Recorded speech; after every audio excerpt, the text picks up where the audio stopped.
మంచిది. ప్రియా దేవుని బిడ్డలారా, దేవుణ్ణి ప్రేమించు వారి జీవితంలో నిజంగా దేవుణ్ణి ఎవరైతే ప్రేమిస్తారో వారి జీవితాల్లోనికి దేవుడు చదివిన వాక్యాన్ని అనుభవంలోనికి తీసుకొని వస్తాడు.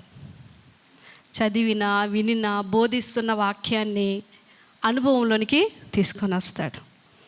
వాక్యం అనుభవంలోనికి వస్తే ఏమవుతుందో తెలుసండి, దేవుని ప్రేమను కూడా అనుభవపూర్వకంగా తెలుసుకుంటాం, అనుభవిస్తాం. అంతేకాదు, వాక్యంలో ఉన్న శ్రమలు, శోధనలు, కష్టాలు ఇవన్నీ కూడా అనుభవంలోనికి వస్తాయి. అనుభవపూర్వకంగా భక్తులు వెళ్ళిన పరిస్థితులన్నిటిలో నుంచి మనం కూడా వెళ్తాం. అంతటితో సరిపోదు. వాక్యం అనుభవంలోనికి దేవుడు తీసుకొని వచ్చినప్పుడు ఆయన ప్రేమ, అలాగే వాక్యంలో ఉన్న కష్టాలతో పాటు దేవుని ఆశీర్వాదాలు కూడా అనుభవపూర్వకంగా పొందుకుంటాం. అలాగే వాగ్దానాలను కూడా అనుభవపూర్వకంగా పొందుకుంటాం. ఆలోచించేయండి, ఈ వాగ్దానాలు, ఆశీర్వాదాలు అనుభవంలోనికి రావాలి అంటే ముందు వాక్యంలో ఉన్న కొన్ని పరిస్థితులు కూడా మనలోనికి ఖచ్చితంగా అనుభవంలోనికి రావాలి. ఎంత వాక్యం బోధించే వాళ్ళమైనా, చదివే వాళ్ళమైనా, ధ్యానించే వాళ్ళమైనా వాక్యము అనుభవపూర్వకంగా మనము దాన్ని రుచి చూడకపోతే దేవుని మేళ్ళు కూడా మనం పొందుకోలేం. ఈరోజు మనం ధ్యానించబోతున్న విషయం ఏంటి అంటే 18వ కీర్తన. ఈ 18వ కీర్తనలో దావీదు రాశారు. ఏ సందర్భంలో రాశారు అనేది మనకి పైన కనిపిస్తూ ఉంది. ప్రధాన గాయకునికి అని రాస్తూ, యెహోవా దాసుడైన దావీదు కీర్తన. అతని శత్రువులందరి చేతిలో నుండి, సౌలు చేతిలో నుండి యెహోవా అతన్ని తప్పించిన దినమున దావీదు ఈ గీత వాక్యములను చెప్పి యెహోవాకు స్తోత్రించి అతడు ఇట్లా, నేను సింపుల్గా దావీదు దగ్గరికి సమూయేలు వచ్చాడు. దావీదు, నువ్వు ఇశ్రాయేలీయులకి రాజువు అవుతావని దేవుని మాటని చెప్పేసి వెళ్ళిపోయాడు. వెంటనే దావీదు రాజు అయిపోయాడా? లేదు. 20 సంవత్సరాలు దావీదు కొండల్లో, అరణ్యాల్లో ఎంత భయంకరమైన పరిస్థితిలో జీవించాల్సి వచ్చింది అంటే, అందుకే దేవుడు వాక్యాన్ని దావీదు జీవితంలోనికి, అనుభవంలోనికి తీసుకొని వచ్చిన పరిస్థితులన్నీ కూడా మనకి కనిపిస్తూ ఉన్నాయి. ఇంత చీకటి కాలం, సహోదరులు చెప్పినట్లు చీకటి కాలం, ఎటు వెళ్ళాలో తెలియని పరిస్థితి. అలాంటి పరిస్థితుల్లో దావీదు ఆ పోరాటాలన్నిటినీ ఎదుర్కొని ఆ 20 సంవత్సరాల తర్వాత దేవుడు వాగ్దానం చేసిన ఆ సింహాసనాన్ని అధిరోహించాడు. అదే ఈ కీర్తన. తన శ్రమలన్నీ ముగిసిపోయిన తర్వాత తాను కూర్చొని రాసుకున్న కీర్తనే ఇది. విడుదల కోసం చేసే ప్రార్థన మొదట్లో మనకు కనిపిస్తుంది. విడిపించిన దేవునికి స్తోత్రాలు చెల్లించడం మనకు ఆఖరిలో కనిపిస్తుంది. మీరు మొదటి నుంచి కానీ చూసినట్లయితే ఇక్కడ కొన్ని మాటలు దావీదు పలుకుతూ ఉన్నాడు. యెహోవా నా బలమా అంటాడు, నా శైలము, నా కోట, నా కేడము, నా రక్షణ శృంగం, నా ఉన్నత దుర్గం.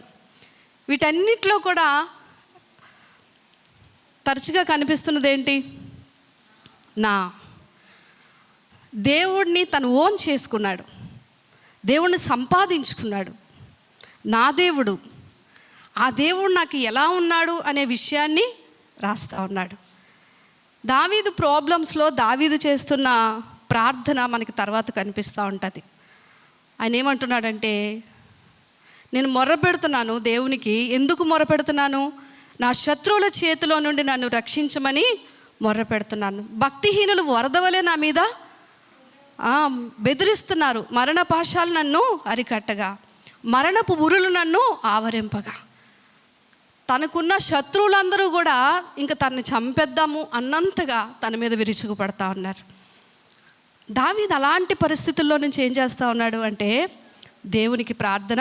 నేను యెహోవాకు మొర్రపెట్టి తిని, నా శ్రమలో నా దేవునికి ప్రార్థన చేసి తిని. దేవుని బిడ్డలందరికీ కూడా సమస్యలు వస్తాయి. చాలా పరిస్థితులు మనం ఎదుర్కొంటాం. చాలామంది మనకి శత్రువులు కూడా ఉంటారు.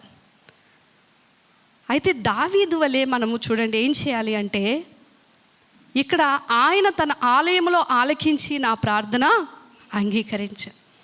దేవుడు తన ఆలయంలో ఉంటాడు. ఎక్కడుంటాడండి? తన ఆలయంలో. ఆయన చాలా గొప్పవాడు. కానీ ఆ ఆలయంలో ఉన్న దేవుని యొక్క చెవిలోనికంట తన కుమారుడు చేస్తున్న ప్రార్థన చొచ్చెను అని ఉంది.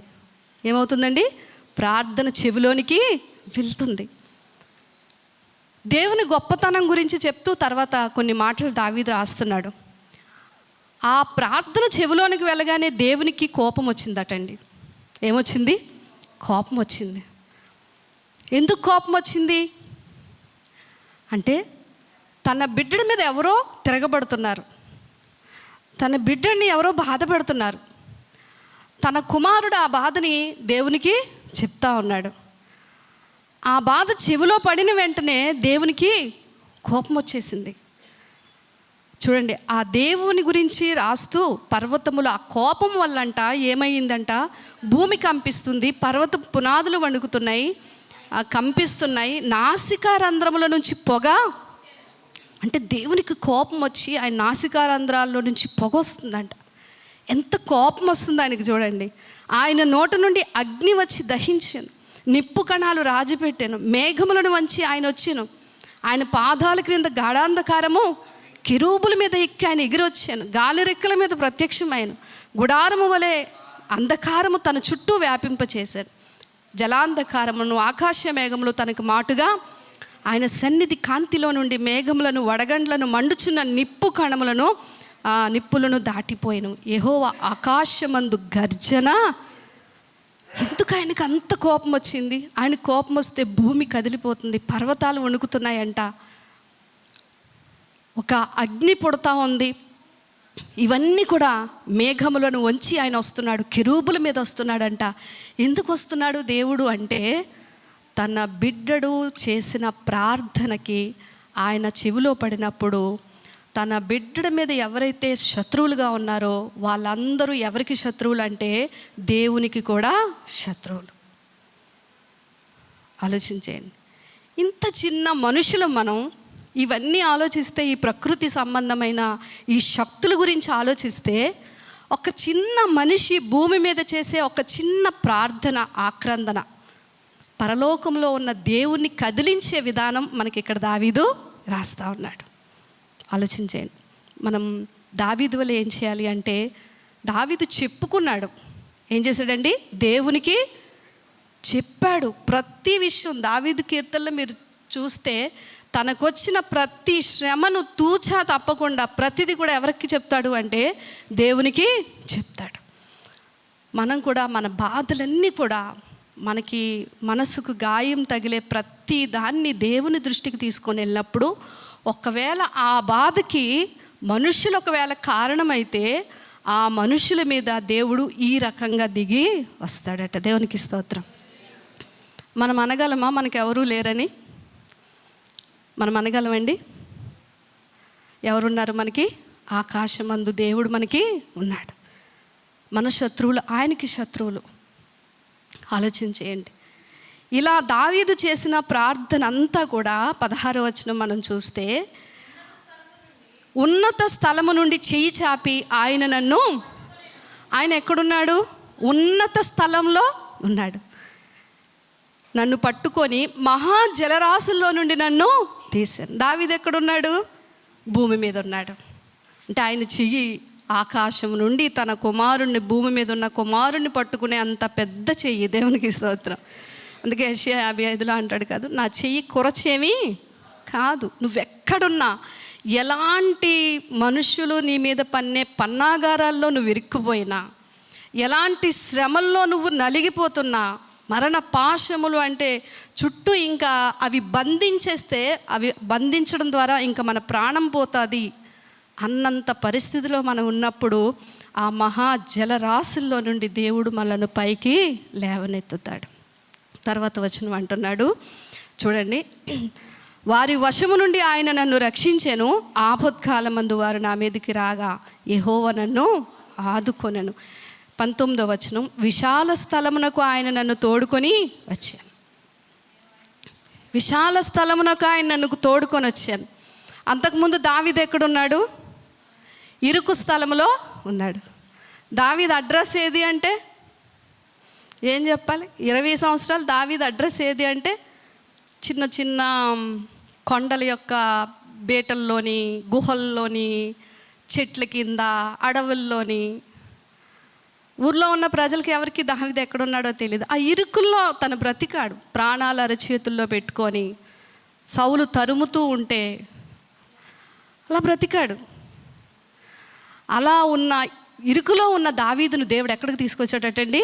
విశాలతలోనికి తీసుకొచ్చాడు. అంటే అందరికీ కనిపించే స్థితిలో దావీదుని దేవుడు పెట్టాడు. పరమగీతాల్లో కూడా ఆ స్త్రీ మాట్లాడుతుంది, నా ప్రియుడు నన్ను విశాల స్థలంలోనికి తీసుకొని వెళ్ళాడు. హోషేయ గ్రంథంలో కూడా అదే మాట కనిపిస్తుంది. ఆయన ప్రజలందరికీ దూరంగా విశాల స్థలంలోనికి నన్ను తీసుకొని వెళ్ళాడు. నిజమే ప్రియదేవుని బిడ్డలారా, మనం వెళ్తున్న ఇరుకు పరిస్థితులు, రహస్య స్థలాల్లో మనం కారుస్తున్న కన్నీరు, బాధ, మనుషులు మన మీద తిరగబడినప్పుడు, ఇక్కడ దావీదుకి శత్రువులు ఎవరు అంటే ఆలోచన చేయండి. తన ఇంట్లో కొడుకే తనకు శత్రువు అయ్యాడు ఒకనొక సమయంలో. తను నమ్మిన స్నేహితులు తెలుసండి. ఈ స్నేహితులు ఏం చేసేవారంటే ఇక్కడ విషయాలు అక్కడ, అక్కడ విషయాలు ఇక్కడ చెప్పేవారు. కొన్నిసార్లు దావీదు అనలేని మాటలు కూడా సౌలుకి అన్నట్లుగా చెప్పేవారు.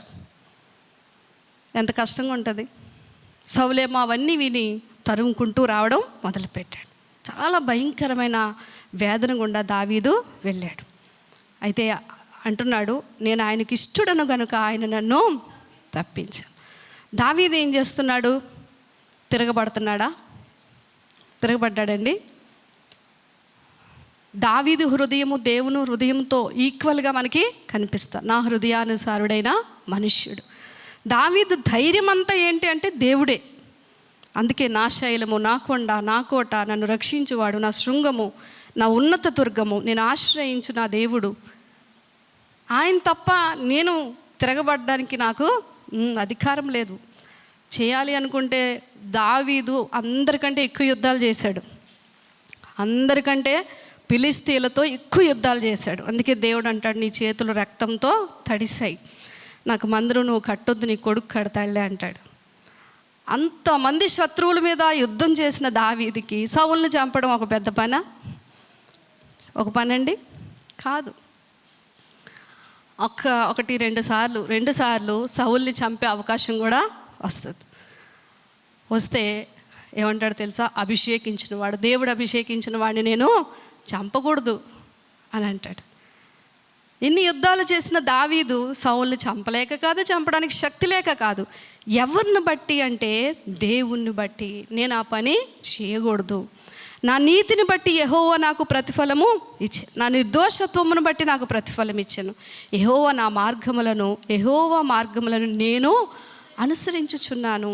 అంటే తనకున్న సమస్యల్లో నుంచి తను బయటికి రావాలనుకోవడం కాదు, తన సొంత బలం కాదు, కానీ నా దేవునికి ఇష్టంకరంగా నేను బ్రతికితే ఈ సమస్యలన్నిటి నుండి ఎలా విడిపించాలో నా దేవునికి తెలుసు. నా పని అంతా ఏంటి? ఆయనకి ఇష్టడుగా నీతి మార్గంలో, ఆయన నా కోసం నియమించిన మార్గంలో నిర్దోషంగా బ్రతకడమే నేను చేయాల్సిన పని. భక్తిహీనుడనై నేను నా దేవుని విడిచేవాడను కాను. శ్రమలండి ఒక మనిషిని అయితే దేవునికి దూరమైనా చేస్తాయి, లేదా దేవునికి అతి దగ్గరైనా చేస్తాయి.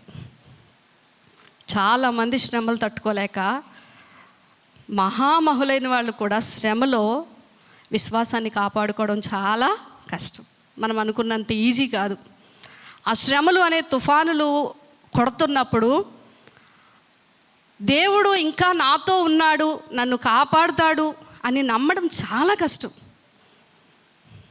అందుకే ఆ శ్రమల్లో చాలామంది ఏమైపోతారంటే భక్తిహీనులు అయిపోతారు.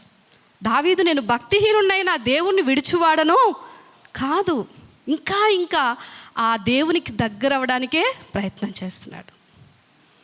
చాలా శ్రమలు వస్తాయండి మన మీదకి. కానీ విచిత్రం ఏంటో, దేవుని నిజంగా ప్రేమించే వాళ్ళమైతే ఆ శ్రమల్లో దేవునికి దూరం అవడానికి బదులు ఎందుకు ఆయనకి ఇంకా దగ్గర అయిపోతా ఉంటాం. ఆయనే దగ్గర చేసేసుకుంటా ఉంటాడు.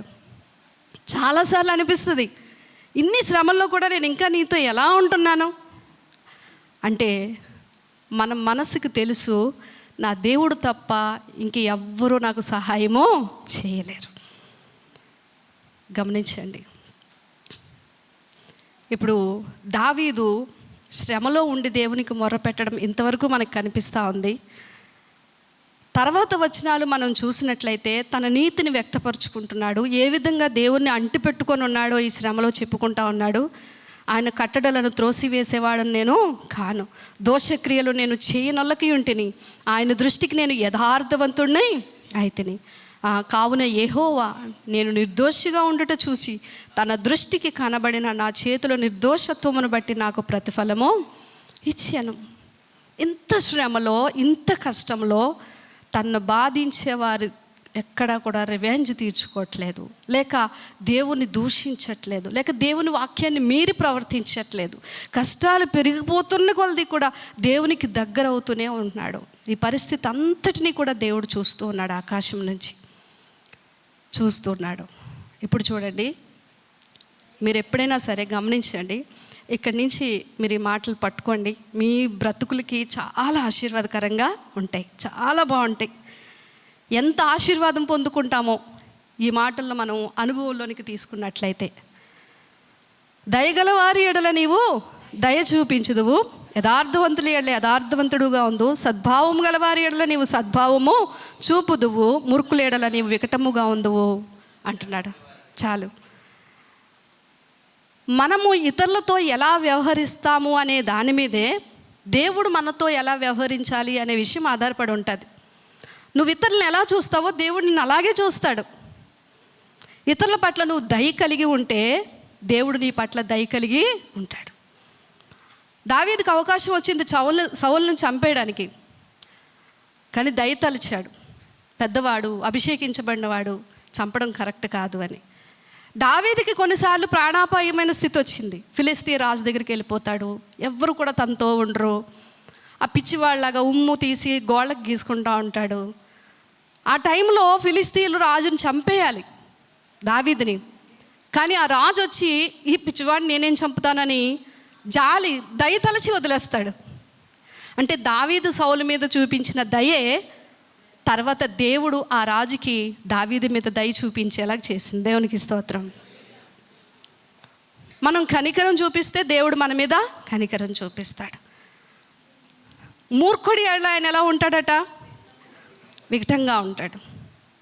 వికటం అంటే ఏంటో తెలుసండి? చేదు అని అర్థం. మనం ఏదన్నా చేదు తినడానికి ఇష్టపడ్డాం, చేదు వస్తువులు ఇష్టపడ్డాం. అలాగే అలాంటి వారిని దేవుడు కూడా ఇష్టపడ్డాం. సద్భావం గలవారి ఎడల నీవు సద్భావమును చూపుదు. చాలా మంచి మాట. సద్భావము అంటే మంచి భావం. నువ్వు ఇతరుల ఎడల మంచి అభిప్రాయం కలిగి ఉంటే దేవుడు నీ పట్ల కూడా ఏం కలిగి ఉంటాడు? మంచి అభిప్రాయం కలిగి ఉంటాడు. కొంతమందికి ఎవరూ నచ్చరు, ఎవరు ఏం చేసినా నచ్చదు, ఎందులోనూ మంచి చూడరు. మనుషులందరూ వాళ్ళ దృష్టికి చెడ్డవాళ్ళుగానే కనిపిస్తారు. ఎవరిని మెచ్చుకోవడం ఇష్టం ఉండదు, ఎవరు చేసిన పనిని ప్రశంసించడం ఇష్టం ఉండదు, ఎవరు బాగోవడం ఇష్టం ఉండదు, ఎవరు మంచివారుగా అనిపించరు.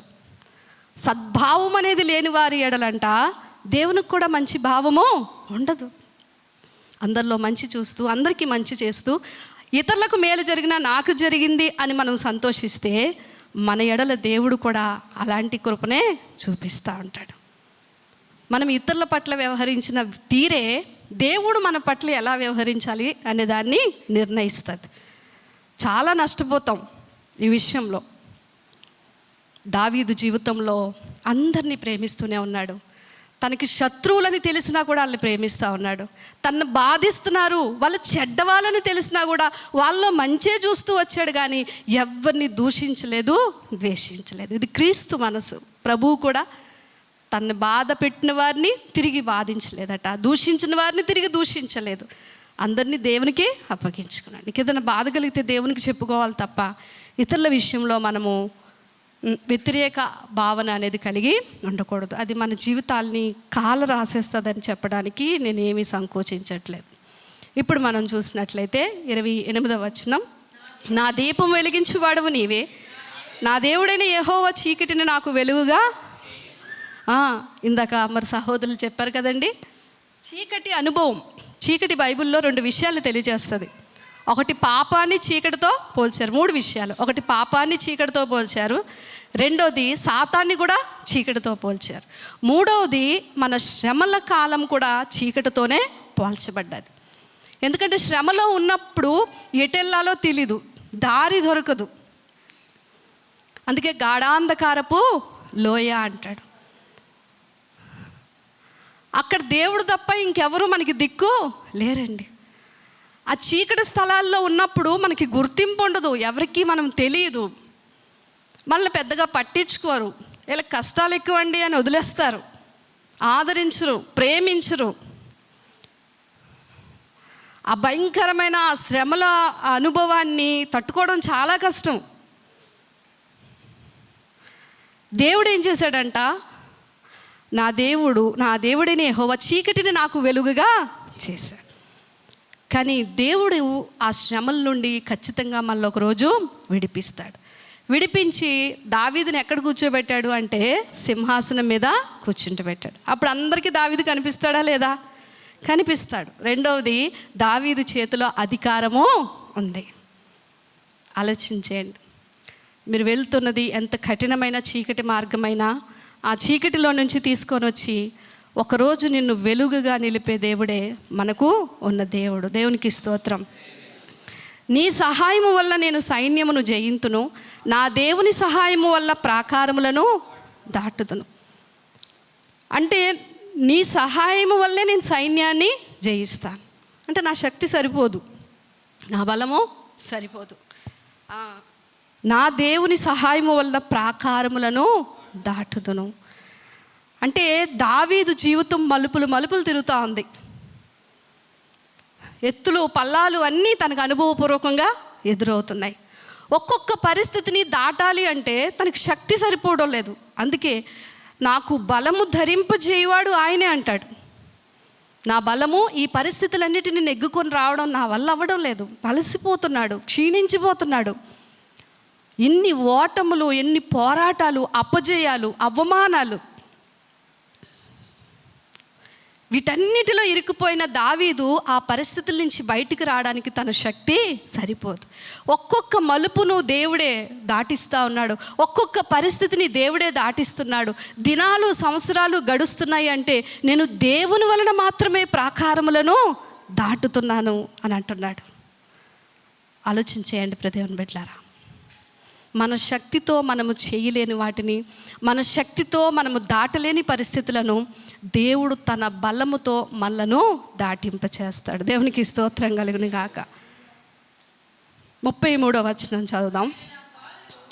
ఆయన నా కాళ్ళు జింక కాళ్ళ వలె ఎత్తైన స్థలముల మీద నన్ను నిలుపుచున్నాడు. ఆలోచన చేయండి, దావీదుకి దేవుని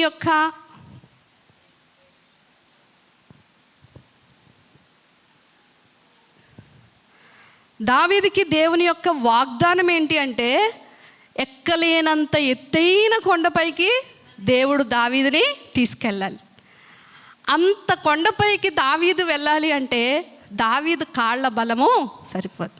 అంటే మనకి ఇటు అటు పర్వతాలు ఉన్నాయి, కొండలు ఉన్నాయి, ఎవరైనా ఎక్కగలవా? మన కాళ్ళ బలం సరిపోద్దా? చాలదు. కానీ జింకలు చూడండి, జింకలు లేళ్ళు అంటారు కదా, చాలా సునాయాసంగా ఎక్కేస్తాయి, అలసిపోవు కూడా. ఎంత ఎత్తు ఎక్కినా సరే అవి అలసిపోవు, చాలా తేలికపాటి శరీరంతో చాలా యాక్టివ్గా ఉంటాయి. దేవుడు ఎక్కించబోయే ఆ ఉన్నతమైన పర్వతాలు ఎక్కడానికి నా కాళ్ళ బలము సరిపోదు. నా కాళ్ళను దేవుడు జింక కాళ్ళ వలె చేయుచున్నాడు. మీరు అనుకుంటున్నారేమో ఎప్పుడు నేను ఉన్న స్థితిలోనే ఉండిపోతాను, ఇదే నా పరిస్థితి, ఇదే నా లైఫ్ అని అనుకుంటున్నారేమో. నో, మనందరికీ దేవుడు ఉన్నత శిఖరానుభవాలు, ఆశీర్వాదాలు దాచి ఉంచాడు. దేవునికి స్తోత్రం. ఈలోపు మనల్ని ప్రిపేర్ చేస్తున్నాడు, అంతే. మన కాళ్ళకి బలాన్ని ఇస్తున్నాడు. జింక కాళ్ళలాగా మనము ఆ ఎత్తైన స్థలాల్లో దేవుడిచ్చే ఆశీర్వాదాన్ని పొందుకోవడానికి మనల్ని ప్రిపేర్ చేస్తూ ఉన్నాడు. నా చేతులకు యుద్ధము నేర్పువాడు. దావీదుకి యుద్ధం రాదా? వచ్చండి, మళ్ళీ చేతులకి యుద్ధం నేర్పించడం ఏంటి? నా చేత్తో నేను యుద్ధం చేస్తే ఓడిపోతాను కదండి. దేవుడు నా చెయ్యి పట్టుకొని యుద్ధం చేయిస్తే, అందుకే నా కుడి పక్షాన ఉన్నాడు ఆయన, నా కుడి చేతి పట్టుకొని ఉన్నాడు అంటాడు దావీదు. 16వ కీర్తనలో కూడా నీ బాహువే నన్ను బలపరిచాను అంటాడు. మన చేతితో మనం చేయలేని యుద్ధాలు దేవుడు తన బలముతో జరిగించుకుంటూ నడిపిస్తాడు. ఇంకా కిందకెళ్తే ఇంకా ఆ శ్రమలో తను ఎంత బలహీనపడ్డాడు అనే విషయాన్ని రాస్తూ దేవుడు ఆ పరిస్థితుల్లో తనకి ఎలా బలమిచ్చి లేపాడు అనే సంగతి రాస్తాడు. ఈ వచనం చదువుదాం మనం. 35వ వచనములో 3వ మాట చదువుదాం. నీ సాత్వికము నన్ను గొప్ప చేశాను. గమనించండి, దావీదుకి చాలామంది శత్రువులు కదండి. కన్న కొడుకే శత్రువు, స్నేహితులు శత్రువులు అయిపోయారు. రాజ్యం అంతా కూడా దావీదు మీద తిరగబడ్డది. సౌలైతే ఇంక నిరంతర శత్రువు, చెప్పవసరం లేదు. ఈ శత్రువులందరూ తన మీద తిరగబడుతూ ఉంటే దావీదు ఏం చేస్తున్నాడు? దేవుని సాత్వికాన్ని నేర్చుకుంటున్నాడంట. దేవునికి స్తోత్రం. మన దేవుడు సాత్వికుడు. ఆయన ఏమంటాడు? సాత్వికుడు. 11:29 అంటాడు కదా మత్తయి సువార్తలో, నేను సాత్వికుడను, దీన మనసు గలవాడు.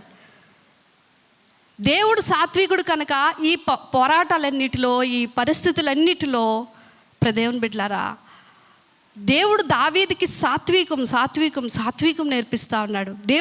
దావీదు కూడా దేవుని దగ్గర సాత్వికం నేర్చుకుంటున్నాడు. ఓర్చుకోవడం, తగ్గించుకోవడం, క్షమించడం, తిరిగి ప్రేమించటం, కీడు చేసిన వాళ్ళకే మేలు చేయటం, ఇవన్నీ నేర్చుకున్న తర్వాత ఆ సాత్వికమే దావీదును గొప్ప చేసిందంట. దేవునికి స్తోత్రం. ఏం చేసిందండి? ఆ సాత్వికమే దేవుణ్ణి గొప్ప చేసింది. తిరగబడినంత కాలము మనం గొప్పవాళ్ళం అమ్ము. ప్రతీకారం తీర్చుకుందామనే ప్రయత్నాలు చేసినంతకాలం మనం గొప్పవాళ్ళం అవ్వం. మనం ఎవరికి అవకాశం ఇవ్వాలి? దేవునికి అవకాశం ఇవ్వాలి. మనం మాత్రం సాత్వికంగానే వెళ్ళిపోవాలి. చూడండి, ఇక్కడ ఒక మాట ఉంది. 42వ వచనం చూసినట్లయితే, నేను వారిని పొడిగా కొట్టి తిని వీధుల పెంటను ఒకడు పారబోయినట్లు నేను వారిని. తర్వాత వచనం, ప్రజలు చేయు కలహంలో పడకుండా నీవు నన్ను విడిపించితివి. ఇవన్నీ కూడా మనుషులు తన్ని ఏ విధంగా ఎలాంటి మాటలని బాధ పెడుతున్నారో, ఎలా తన్ని ఇరికించాలని చూస్తున్నారో, ఈ పన్నాగారాలన్నీ కూడా దావీదుకి తెలుసు. దావీదు ఏమనుకుంటున్నాడు చూడండి, వాళ్ళనంట ఒకడు పెంటను పారబోయినట్లుగా, అంటే కనీసం పట్టించుకోవట్లేదే ఇదంతా చెత్త. ఇలా ఏమనుకుంటా నాకెందుకు, వాళ్ళకేం పని పాట లేదు, అలా అనుకుని తిరుగుతారు వాళ్ళు. ఒక చెత్తని పెంట మీద పడేసినట్లుగా ఆ మాటలన్నీ తీసుకెళ్ళి పక్కన పడేశాడట. వాళ్ళు చేయు కలహంలో పడకుండా నీవు నన్ను విడిపించితివి. గొడవకు లాగుతున్నారు, ఏదో ఒక మాటని లాగుతున్నారు, కలహానికి లాగుతున్నారట దావీదుని. కానీ తన మాత్రం ఆ కలహములు దేంట్లో కూడా పడట్లేదు, జస్ట్ అలా తీసి పడేసాడు అంతే. దేవుని చేత మలచబడే వాళ్ళం, దేవుని చేతిలోనికి తీసుకోబడ్డ వాళ్ళము. లోకంలో మనుషులు ఏమనుకుంటున్నారు, వాళ్ళు ఎవరితో ఏమన్నారు, నా వెనక ఏం జరుగుతుంది తెలిసినప్పుడు బాధ అనిపిస్తుంది. బట్ తిరిగి వాళ్ళకి సమాధానం ఇవ్వడం మన పని మాత్రం కాదు. నేర్చుకోవాలి కొందరిని బట్టి కొన్ని అనుభవాలు. వీళ్ళ మెంటాలిటీ ఇలాంటిది. ఈరోజు చాలామంది టాక్సిక్ పీపుల్గా ఉంటున్నారు, విషపూరితమైన మనుష్యులు. ముందు బాగానే ప్రేమించినట్లు కనిపిస్తారు కానీ వెనకతల గోతులు తవ్వుతూ ఉంటారు. వాళ్ళందరికీ సమాధానం ఇవ్వాల్సిన పని మంది కాదు. మనకి టైం వేస్ట్ అది. మనకు ఒక సేవ, ఒక పరిచర్య, మనకు ఒక సువార్త భారం, మన ప్రార్థనా జీవితాలు, మన వ్యక్తిగత పరిశుద్ధత, ఇవన్నీ మన పనులు. వీటిలో నేను ఎలా ఉంటున్నాను అనేది చూసుకోవాలి తప్ప ఎవరు ఏమన్నారు, వాళ్ళకి ఎలా సమాధానం ఇవ్వాలి, ఎవరి దగ్గరికి తీసుకెళ్ళి మాట్లాడించాలి, వాళ్ళు ఎలా రివెంజ్ తీర్చుకోవాలి, ఇవన్నీ మనం పట్టించుకుంటే మనల్ని దేవుడే మాత్రం హెచ్చించడం. ఇప్పుడు చూడండి, నన్ను అన్యజనులకు అధికారిగా చేసితివి, నేను ఎరగని ప్రజలు నన్ను నా మాట చెవిన పడగానే వారు నాకు విధేయులగుదురు, అన్యులు నాకు లోబడినట్లు వాళ్ళకి అవసరం ఉంది. దావీదుతో వస్తున్నారు ఇప్పుడు. అన్యులు నిస్త్రాణ గలవారై వణుకుచు తమ దుర్గములను విడిచి వచ్చేతారు. పరిస్థితి ఏమైంది తెలుసా? దావీదు రాజు అయిపోయాడు, ఇప్పుడు సింహాసనం మీద కూర్చున్నాడు. ఇశ్రాయేలీల ప్రజలు మాత్రమే కాదు, చుట్టూ ఉన్న పొరుగు దేశాల వాళ్ళందరూ వచ్చి కూడా దావీదుకి పన్ను కడుతున్నారు. ఇప్పుడు దేవునికి స్తోత్రం కలుగును గాక. ఒక చీకటి స్థలాల్లో మగ్గిపోతున్న దావీదు జీవితం, ఒక శ్రమ లోయగుండా సంవత్సరాలు తరబడి వెళ్తున్న దావీదు జీవితం, తన బాధ ఎవరికీ చెప్పుకోలేని పరిస్థితుల్లో కష్టాన్ని తనే భరిస్తూ దేవునికి ఆక్రందన చేసిన దావీదు యొక్క స్థితి ఈరోజు ఎక్కడుందండి? సింహాసనం మీద ఉంది. ఇశ్రాయేలీలు మాత్రమే కాదు, అన్యులంట వాళ్ళ యొక్క ఆయుధాలన్నీ వదిలేసి ఎక్కడికి వస్తున్నారు? దావీదు దగ్గరికి వస్తున్నారు, నమస్కారం చేస్తున్నారు. యాక్ట్ చేస్తున్నారని కూడా రాశాడు. బాగా తెలుసు దావీదుకి ఎవరు యాక్ట్ చేస్తారో ఎవరు రియల్ అనేది బాగా తెలుసు. బట్ ఏదేమైనా కూడా మనుషులందరూ ఇప్పుడు ఎవరి దగ్గరికి వస్తున్నారు? దావీదు దగ్గరికి వస్తున్నాడు. ఇప్పుడు దావీదు అంటున్నాడు చూడండి, 46వ వచనం, యెహోవా జీవము గల వాడు. మన దేవుడు ఎవరు? గట్టిగా చెప్పండి. జీవము గలవాడు. తప్పకుండా ఆయన పనిచేసే దేవుడు. అన్యుల యొక్క దేవుళ్ళు జీవం లేనివారు. వాళ్ళు కదలరు, వినరు, మాట్లాడరు. వాళ్ళ ముందు ఎంత బాధ చెప్పుకున్నా ఏ కదలిక ఉండదు వాళ్ళలో, మన పరిస్థితుల్లో ఏ మార్పు ఉండదు. కానీ నా దేవుడు జీవము గలవాడు, నా ఆశ్రయదుర్గమైన వాడు స్తోత్రార్హుడు, నా రక్షణకర్త అయిన దేవుడు బహుగా స్తుతులు పొందునుగాక. చూసారా, దావీదుకి బాగా అలవాటు ఏంటో తెలుసండి? తన శ్రమ ముగిసిన తరువాత దేవుణ్ణి స్తుతించడం దావీదుకి అలవాటు. చాలాసార్లు చూడండి, సంవత్సరాల తరబడి కన్నీళ్ళు గారుస్తాం, ఈ శ్రమ నుంచి విడిపించు ప్రభువా, ఈ కష్టం నుంచి తప్పించు తండ్రి అని. తీరా దేవుడు కనికరించి ఆ పరిస్థితుల్లో నుంచి బయటకు తీసుకొని వస్తే ఇమీడియట్గా మనం ఏం చేస్తాము అంటే, ఇంకా బయట పడిపోయాను కాబట్టి నాకు ఇష్టం వచ్చినట్లుగా నేను ప్రవర్తించవచ్చు, లేక తనకిష్టమైన వాళ్ళతో సెలబ్రేషన్స్, నా కష్టాలన్నీ తీరిపోయాయి, ఇప్పుడు నాకు ప్రాపర్టీ వచ్చింది, లేక నాకు హెల్త్ వచ్చింది, నాకు ఇది వచ్చింది, నా పిల్లలు పుట్టారు, దేవుడు నా బాధ అంతా విన్నాడు, బయటికి తీసుకొచ్చాడు. ఇలాంటి సెలబ్రేషన్స్లో మునిగిపోతాం. ఈరోజు క్రైస్తవులు ఏడ్చినప్పుడు, దేవుని దగ్గర ఏడ్చినప్పుడు ఉన్న మనసు ఆ శ్రమల్లో నుంచి బయటకు వచ్చిన తర్వాత ఉండదు. ఆయన్ని గణపరచడం మర్చిపోతాం మనమందరం. కానీ దావీదు అలాంటి వాడు కాదు. ఫస్ట్ ఎవరికి ప్రయారిటీ ఇస్తాడంటే దేవుణ్ణి స్తుతిస్తాడు. హిజ్కియాకి దేవుడు కనికరించి 15 సంవత్సరాల ఆయుష్ను పొడిగించాడండి. ఎంత అద్భుతం అసలు! చనిపోవలసిన వాడికి 15 సంవత్సరాల ఆయుష్ని ఇచ్చాడు. 39 మీకు యెషయా గ్రంథంలో కనిపిస్తుంది. హిజ్కియా ఏం చేస్తున్నాడో తెలుసా? హిజ్కియా రాజుకు బాగాలేదని పక్క రాజు కొంతమంది దూతలను పంపించి, రాజుగారికి బాగాలేదట, వెళ్ళి పలకరించరండి అంటే, వచ్చిన వాళ్ళకి తన రాజ్యంలో ఉన్న ఆస్తిని, ఆ సుగంధ ద్రవ్యాలను, బంగారాన్ని, ఆ కుట్లన్నీ విప్పి నా దగ్గర ఇంత ఉంది అంత ఉంది అని చెప్పుకుంటున్నాడు వాళ్ళకి. హిజ్కియాకు ఆయుష్ ఇచ్చింది ఎవరండి? హిజ్కియా ఏం చేయాలి? దేవుని స్తుతించాలి, దేవుని గణపరచాలి. వచ్చిన వాళ్ళ దగ్గర ఏం సాక్ష్యం చెప్పాలో తెలుసా? ఇదిగో నాకు ఒక పుండు పుట్టిందయ్యా, అది నన్ను చంపేసే పుండు, కానీ ఒకటి తెలుసా, నా దేవుడు నన్ను స్వస్థపరిచాడు, నా దేవుడు నాకు విడుదల ఇచ్చాడు. ఆ మేలునే సాక్ష్యంగా చెప్పుంటే, ఆ మేలు చేసిన దేవుణ్ణే గణపరిచి ఉంటే, హిజ్కియా చరిత్ర తర్వాత చాలా ఘోరంగా ముగింపులోకి వెళ్ళిపోయింది. మేలు చేయటం మన దేవుని స్వభావం, కానీ ఆ మేలు పొందిన తర్వాత ఆయన్ని స్తుతించడం మన స్వభావమై ఉండాలి. దేవునికి స్తోత్రం కలుగును గాక. 10 మంది కుష్ఠరోగులు కూడా ఇదే తప్పు చేశారు. 9 ఎక్కడ? అంతవరకు భార్యలకు దూరంగా ఉన్నారు, బిడ్డలకు దూరంగా ఉన్నారు, బంధువులకు దూరంగా ఉన్నారు, ఊరు వెలుపల ఎంతో భయంకరమైన బాధను అనుభవించారు. స్వస్థత రాగానే ఎక్కడికి పరిగెట్టారట? ఊర్లోకి పరిగెట్టారు, చుట్టాల దగ్గరికి వెళ్ళిపోయారు, బంధువుల దగ్గరికి వెళ్ళిపోయారు. మేము బాగా అయిపోయాం, నార్మల్ అయిపోయాం చూడండి అని. ప్రభు అది మెచ్చుకున్నారా? ఆ 9 ఎక్కడ? ఒక్కడవే తిరిగి వచ్చావా? కృతజ్ఞత చెప్పడానికి అని. గమనించండి, దేవుడు కృతజ్ఞత కోరుకుంటాడు. ఆయన ఘనపరచాలి. మనకి ఏ మేలు జరిగినా ఆ మేలును ఒక సాక్ష్యంగా ఇతరులకు పంచుకోవాలి. సువార్తగా దాన్ని మలుచుకొని ఇతరులకు క్రీస్తును ప్రకటించాలి. మనం దేవుని మహిమపరిచే పనిలో ముందుకు వెళ్ళాలి. శ్రమ నుంచి విడిపిస్తాడు దేవుడు. మీకు చూడండి, బైబిల్ అంతా చూస్తే భక్తులందరికీ కష్టాలు వచ్చేయండి. కష్టాలు లేని వాళ్ళు భక్తులే కాదు. భక్తులు అంటేనే కష్టాలు వస్తాయి, కానీ ఎక్కువ కాలం వాళ్ళు ఆ శ్రమల్లో లేరు. కొంతకాలం, ఎంతకాలం అని ఇందాక చదువుకున్నాం కదా. ఎంతకాలం అని మనం అడిగే ప్రశ్నకు బైబిల్ ఇచ్చే సమాధానం కొంతకాలం. తర్వాత బయటకు వచ్చేస్తాం. బయటకు వచ్చిన తర్వాత మనం ఏం చేస్తున్నాము అనే దాని మీద తర్వాత మన భవిష్యత్తు అనేది ఆధారపడి ఉంటుంది. దావీదు దేవుణ్ణి ఘనపరుస్తున్నాడండి. చూడండి, 49వ వచనంలో ఉంది, అందువల్ల యెహోవా అన్యజనుల్లో నేను నిన్ను, ఎక్కడండి, అన్యజనులలో నేను నిన్ను నీ నామ కీర్తన గానం చేసేదను. నీవు నియమించిన రాజునకు గొప్ప రక్షణ కలుగజేయవాడవు. అభిషేకించిన దావీదునకును అతని సంతానమునకును నిత్యము కనికరము. నా విజయము నాతో పాటు ఆగిపోయేది కాదు. అది ఎవరికి? నా సంతతికి నువ్వు ఇస్తావు.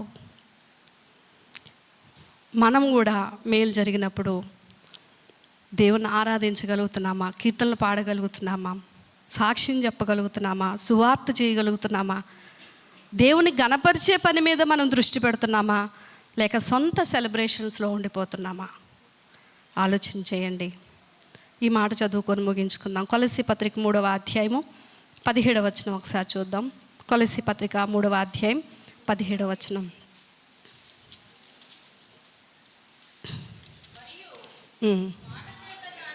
మరియు మాట చేత కానీ క్రియ చేత కానీ మీరు ఏమి చేసినను ప్రభువైన యేసు ద్వారా తండ్రి అయిన దేవునికి కృతజ్ఞతాస్తుతులు చెల్లించుచు సమస్తమును ఆయన పేరట చేయుడి. మనకి దేవుడు ఏమిచ్చినా ఏం చేసినా మనము ఏం చేయాలి అంటే దేవునికి కృతజ్ఞతాపూర్వకంగా చేయాలి. పుట్టినరోజు ప్రేయర్ పెడతావో, పెళ్లి రోజు ప్రేయర్ పెడతావో, ఏ ప్రేయర్ పెడతావో, ఇంట్లో నలుగురిని పిలిచి నా దేవుడు నాకు మేలు చేశాడు, సువార్త ప్రకటించాలి. దేవుణ్ణి అన్య జనాంగం మధ్య మనం ఘనపరచాలి. ఇది సంఘానికి దేవుడిస్తున్న ఒక ఇది అన్నమాట. ఆయన పేరట ఎంతోమంది ప్రియ దేవుని బిడ్డలారా దేవుని చేత మేలు పొందుకొని ఎక్కడుంటారు అంటే సినిమా థియేటర్లో ఉంటారు, ఫ్రెండ్స్తో పార్క్లో ఉంటారు, హోటల్స్లో ఉంటారు. సంఘం అంతా ప్రార్థన చేశాం కదా, దేవుడు ఎంత మేలు చేశాడు అంటే కనబడరు. సంఘాన్ని పిలుచుకొని, సేవకులను పిలుచుకొని మనం ఏం చేయాలి? దేవునికి స్తుతి చెల్లించాలి, కృతజ్ఞత చెల్లించాలి. అప్పుడు తరువాత మన భవిష్యత్తులో దేవుడు ఇంకా ఏమి ఆశీర్వాదాలు ఇవ్వాలనేది ఇస్తూ నడిపిస్తాడు. చేసిన మేలులన్నింటినీ మనం తుంగలో తొక్కేసి కష్టం వచ్చినప్పుడు దేవుని దగ్గరికి వెళ్తున్నాం, విడిపించిన తర్వాత దేవునికి దూరం అయిపోతున్నాం.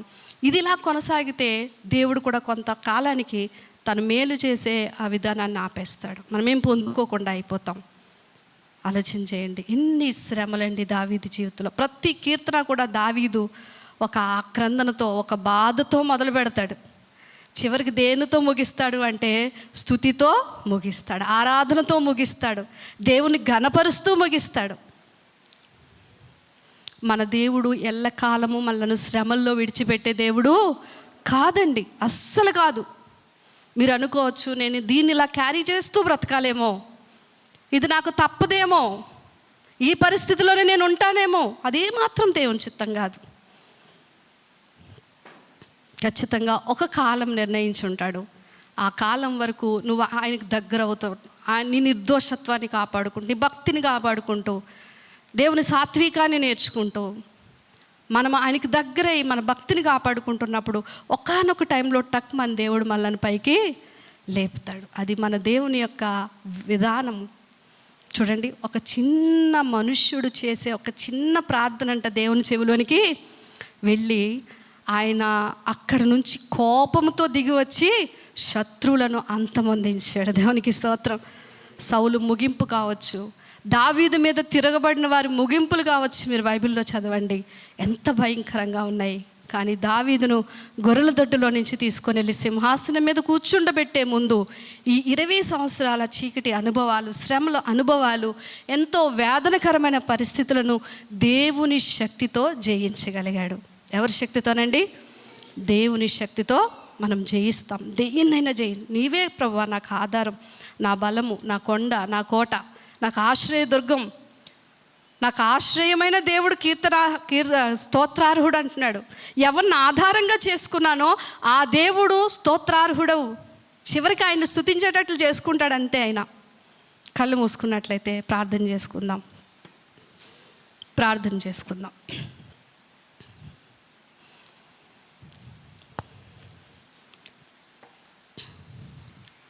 ప్రార్థన విన్న వాక్యాన్ని బట్టి ఒకవేళ శ్రమల అనుభవాల్లో ఇలానే ఉంటామేమో అని మీకు ఒకవేళ అనిపిస్తే, దేవుడు వాక్యం మనతో మాట్లాడింది. ఎంతకాలం అని ప్రశ్నిస్తున్నా మనందరికీ దేవుడు కొంతకాలమే అని సమాధానం ఇచ్చాడు. దేవుణ్ణి ఆధారంగా చేసుకోలేక మన మీద పగబట్టిన వారి మీద మనమే తిరగబడుతూ మన విడుదలను ఆలస్యం చేసుకుంటున్నామేమో. ఒక్కసారి మనం ప్రశ్నించుకుందాం. తన చుట్టూ శత్రువులు మాట్లాడుతున్న మాటలు, వారి యొక్క పన్నాగారాలు ఒక పెంటలాగా తీసి పడేశాడంట దావీదు. వాళ్ళ కలహాల్లో నేను పడలేదంటున్నాడు. నా పని అది కాదు, నేను సాత్వికాన్ని నేర్చుకున్నాను, ఆ సాత్వికమే నన్ను గొప్ప చేసింది.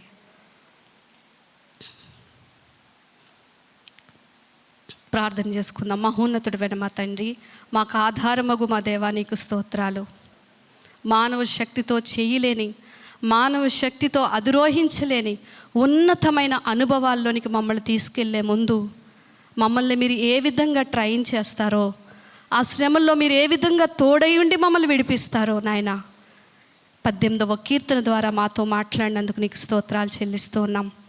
ఎవరము విశ్వాసమును విడిచిపెట్టకుండా తండ్రి, మా యొక్క భక్తి ప్రవర్తనలో ఏ విధమైన కఠినత్వము తండ్రి మేము తెచ్చుకోకుండా ఎల్లప్పుడూ నీ ఎదుట తగ్గించుకొని నాయన మీకే సమస్తమును అప్పగించి మా చుట్టూ ఆవరించున్న ఆ శ్రమల నుంచి మేము ఈజీగా బయటికి రావడానికి సహాయం చేయండి.